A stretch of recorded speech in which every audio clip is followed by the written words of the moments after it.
Hello, Aquarius. Welcome to your weekly reading. Your spiritual advice here is coming out for the love portion. So I'm going to talk about this first, okay? We have here the High Priestess. And the High Priestess is almost like looking at a situation from a space of higher wisdom, tolerance, as well as intuition. So this is a card about a revelation. She's unveiling something. She's coming across some information and she's using her intuition as a guide to tell her what to do. And she needs to also always listen to her intuition. When it comes to this deck, this is an image of somebody that has a lot of wisdom, has a lot of insights into human characters, and it's also somebody that is a little bit on the colder end. They're hard to reach, they're hard to read. People don't immediately recognize what it is that you're trying to say, what it is that you're trying to communicate, or what it is that you're thinking. So a lot of the times they have trouble reading you. They have trouble understanding your intentions. And I feel like this is a week for you to be very careful about your communication with significant others, with your crush, with your love interest, mainly because that veil is covered. So it's like you might think that you're making a joke, but they might not think so. And as a result of it, they might get offended, they might get hurt. And it leads here to this situation, the Five of Swords, where harsh words are being exchanged, where there is conflict, where there is argument, where two people cannot see eye to eye. This is the energy of your partner or your love interest. I have a sword, very strong sword energy, so you might be dealing with like another air sign where the two of you are very, very similar. However, the communication itself, and because, if it's, I feel like it's not so much the actual communication, but it's more the intentions behind it. They don't really know your intentions, or the two of you are at a point where the communication is not flowing really well. One person says this, but they're only revealing half of the story, and then the other person misinterprets and thinks it's something else. So coordinating expectations for one another, that's going to be a huge problem. And it's really important for you both to spell things out. So I feel like you're in a situation where there's a lot of tension. It could be sexual in nature. That's what I'm feeling, because this woman, she's so detached. And if your partner or your love interest feels that you're withdrawing or you are detaching, it's going to lead to this where they feel like, they're operating from a space where they pick fights. The two of you bicker a lot more, or they might say, like, make offhanded remarks to kind of get a rise out of you, to kind of get something going, mainly because they don't know how you feel, and they might have to revert or resort to this type of tactic just to get an emotional response out of you. What I do feel, though, for those in committed relationships, you are going to be able to sail away from this, okay? This is a card about overcoming difficulties when it comes to hurtful things, when it comes to communication, when it comes overall to relinquishing and letting go of the pains from our past, so that we can move away from that and come to a calmer state of mind, to a calmer state of communication. So for those of you in committed relationships, if there has been bickering, you're going to overcome it, and you're going to reach a space of stability. You're going to be reaching this space where the two of you solidify your relationship. This is the card about the Hierophant, and it usually denotes, a commitment, a situation where the other person is going to be more understanding. They're going to be more stable. They're going to be a lot more dependable. Okay, so this is a card of Taurus. For those of you dealing with Taurian energy, they're going to be there for you. And I feel it's as if these two cards, major arcana cards, you might be dealing, I'm getting a very strong Virgo, a very strong Pisces, as well as Taurian energy here with both of these cards. And so you're dealing with those signs. I do feel like, this is a really good match here. the High Priestess and the Hierophant, you and your partner have a lot of things going on. So if you're like this, you have many, many people at your door. You have a lot of projects that you're working on. And this person, they might be very intelligent. They are handling, you know, like really important, I feel like the word I'm getting is classified information, classified documents. Okay, this is also a card of a student, somebody who's in school, somebody who's learning, somebody who's also a teacher, and somebody who is coaching, teaching, mentoring. So the two of you, I feel, is you're both advancing and you both are learning. But because both of these cards show up and the vibe is so similar, I feel like you're dealing with somebody who is incredibly, incredibly stubborn. Okay, they might not be a fixed sign like the Leos, Taurus, another Aquarius, or what's the last, the Scorpio people. However, one person wants to be the teacher and the other, and expects the other person to learn. So it could be them wanting to, you know, play the role of a teacher. And so I feel like if there has been a lot of conflict, it's because of ego clashes. And you know, you are a very independent sign. You're very independent when it comes to your ideas. You don't like other people to impose their ideas on you or their ideologies on you. And so you might be butting heads with them. And so this is the week where I see your energy kind of softening up, where you're unveiling yourself. You're being a lot more receptive to the way that this person shows love and shows affection.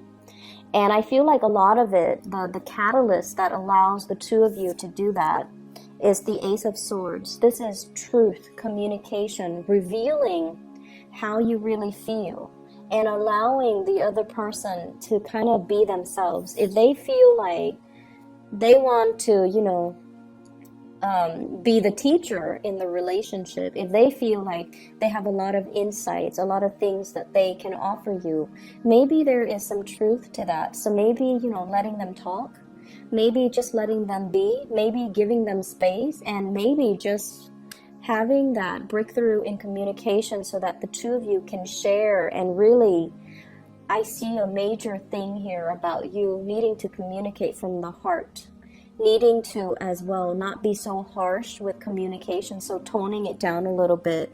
And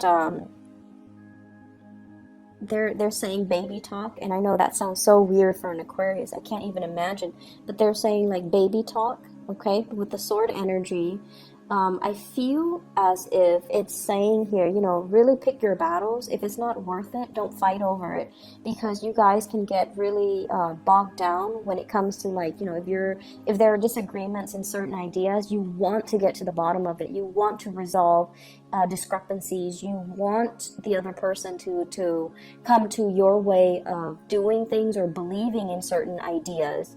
And if the other person's really stubborn, the more, you know, you push, the more they resist. And so I feel like you've finally met your match. And so the only way for this to work is if you openly, honestly communicate your needs, communicate your expectations. And I feel like the other person, they're so dependable. This Hierophant here, they're very dependable. So they're going to, you know, do whatever it takes to make you happy. Singles and dating, this is a really good card overall, where you're going to be communicating with your crush or somebody that I feel like you might initially find them kind of boring. Initially, okay? You might find them initially kind of boring, and they might rub you the wrong way at first because they're kind of abrasive. And then gradually you get to know them, and you get to see this really patient, enduring side of them that loves to read, that loves to have their alone time. They're quite independent, and they're just a pillar of strength and stability and morality as well. So whatever you thought was really annoying about them, you might, you know, find them quite endearing and quite attractive, and you might be really, really drawn to them. And I think a lot of it is happening because of really great communication between the two of you. So if there has been tension, I feel like it's de-escalating and it's leading to some major communication breakthrough. So there's going to be a lot of talks with relationship partner, crushes, etc. for this week. Really take the time to kind of open yourself up, because if it's just mental energy, that doesn't really lead to anything. So make sure, you speak from the heart chakra to talk about your dreams, your wishes, your desires, your expectation for the other person, what it is that you really want out of a partner, okay? The other areas of your life, first of all, I have here the Two of Pentacles. This is one of the first cards that jumped out. So the Two of Pentacles, this is like making decisions, weighing the pros and the cons of the decision. And I feel for many of you, you're doing this on the job, okay? Should I waste my time with this client? Is it going to be like a sure thing? Or should I, just cut my losses and work on another account? Should I reject this offer, or should I, take up this offer? So I feel as if many of you are at a job where you are the one that gets to decide, and whatever you decide on is almost like very, very big, and it could affect somebody's livelihood. So you're making really, really difficult decisions. And a lot of the times, Aquarius, you see things in a very black or white type of a way. If it's wrong, it's wrong. If it's right, it's right. And that's the nature of fixed signs. They have very, very strong likes and dislikes, and they have very strong opinions. And I feel like this is the week where early on in the week, you might feel like, oh, this situation is kind of fishy. Let me go and, interrogate the other person. Let me get to the bottom of it. Let me, just give them a piece of my mind so that they don't feel like they pull the wool over my eyes. Like, I'm no fool. I want to assert myself, and I also want to, let them know that I know what they're up to. So I feel like there is some sneaky behavior here in your work environment, and I feel like you want to charge in and you want to fix the situation. And in the process of doing that, I feel like things start to ravel, and then you find yourself in this state where you're just like, I'm not really sure if what I thought initially is really the reality. And so you have to go back and redo, and you have to ask for more information. You have to elicit more concrete details from somebody. You have to come in and ask for more, like, tell me exactly what happened and give me more details. How did you feel? What exactly happened after that? So getting things in chronological order. So I feel like what you thought is definitely not, it's not that it's not the reality, but it might not be the right thing. And so you find yourself in a space where you are confused. You feel like you can't really make a decision, and you need more information. And so you ask for information, and then you kind of weigh it out. And I feel like for many of you, it's a very deep, emotional type of a decision that can really affect, not only your finances, but also your emotional state. And I feel like for some of you, this is a situation where you are deciding the fate of somebody. So you have some big responsibilities coming in. I also feel as well, somebody is giving you some options. Somebody's giving you some choices. Do you want to do this or do you want to do that? And none of these choices are like, ideal. And so the advice here is for you to ask more questions. Ask them to clarify. And think fast on your toes and ask them, okay, if I do this, what does that entail? 5 months down the line, what does that entail? So really if you're not ready to have this conversation, wait it out. Just tell them, I have a lot on my plate right now. Can we do this tomorrow? And then when you go home, plan out your course of action, plan out the questions that you're going to be asking, because I feel like there's some major decisions to be had about your future. and or somebody else's future. And it's big decisions, and it needs to be, you know, weighed out very, very thoroughly and very carefully. And so because it seems like, you know, if you're seeing things like in a very binary way, like yes or no, right or wrong, black or white, do I like it or don't I like it, it's not going to be enough. There are a lot of nuances here, and you have to be very careful about how you handle it. Both of these spreads are echoing the same theme, which is that you need to be very clear and succinct with your communication. There's a lot more to the story. There's a lot more behind the scenes that, and the inner workings and the nuances that you're not aware of. So if you were to jump the gun and rush right in, you're going to be at a loss for words because things are going to confuse you. So if you're not ready to have that conversation, if you're not ready because you feel like you don't have all the facts,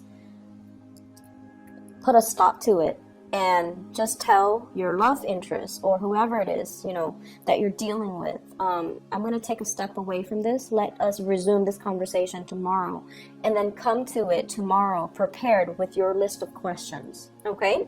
I hope the reading is helpful for you guys. I do wish you all the best. Okay? Take care.